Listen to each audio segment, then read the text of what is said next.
Good morning. We're shooting here this morning in Coates, Kansas, the JJ Ranch, where my wife and our three boys reside. We've got a couple horses here with us we're going to be using.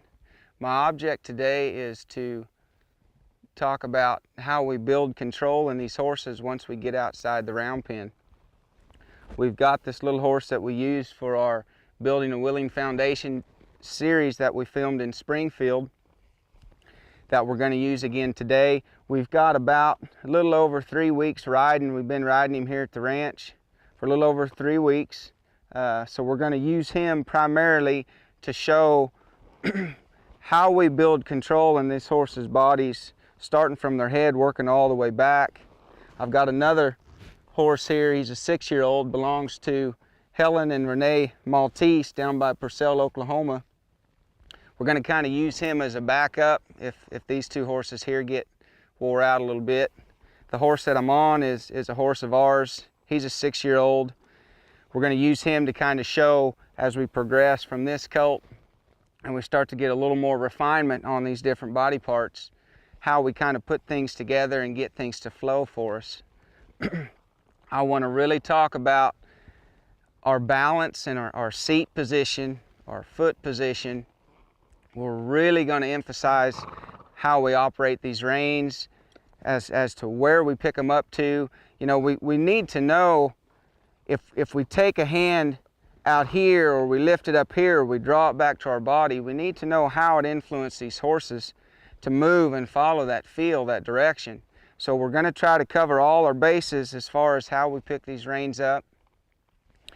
And as we put that balance and that seat position together with how we operate our hands, our reins, our feet, okay, the positions we're going to operate with our feet to move the shoulder, to move the rib, to move the hip, to where we can start to get these horses where once we come out of that round pen, we can flow around out here in these open pastures, feel like we have control. We can pick these shoulders up. You know, we chose to film this morning out here on this little open spot. The ground's a little uneven in some places. We've got some short grass. You know, this grass is it's starting to dry up. It's getting pretty slick. You know, there's some cattle out here, some cows out here in this pasture. There's a lot of cow manure scattered around out here, and you put some of that fresh cow manure on top of this short dried up grass, makes it really slick. So, you know, there's going to be places that I'm loping this colt around. If I feel his shoulder drop and I happen to notice that he's just fixing to put that left front foot down right in the middle of one of them piles of cow manure, if that horse was to drop his shoulder right there, I need to have the ability to stand him back up so he doesn't fall down. So we come out here and now all of a sudden it means a little more to us what this horse is doing with his shoulder. If we're trying to steer him around here in a circle and that shoulder's just drifting to the outside and he's just leaving us, how we're going to get that shoulder back under control, what we're going to do with the hip, and try to stay as safe as we can now that we're out here and we're not real convinced that our footing, if this horse was going too fast or turned too sharp, would hold up. We come out of the round pen. Now we've also got the barn, which is back over here to the east, about a mile from us, that's going to be pulling on this colt a little bit as I'm riding him around out here.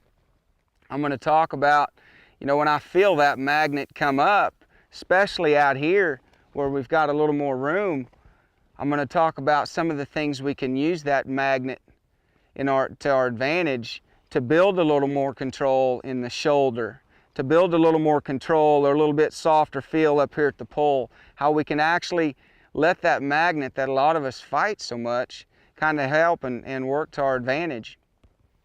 So I'm going to take these two horses, we'll tie them up over here in these trees. I'll come back on this horse and we'll get started talking about our seat position, how we're going to build balance, setting up here so that we can offer clear, precise direction to these horses when they need it.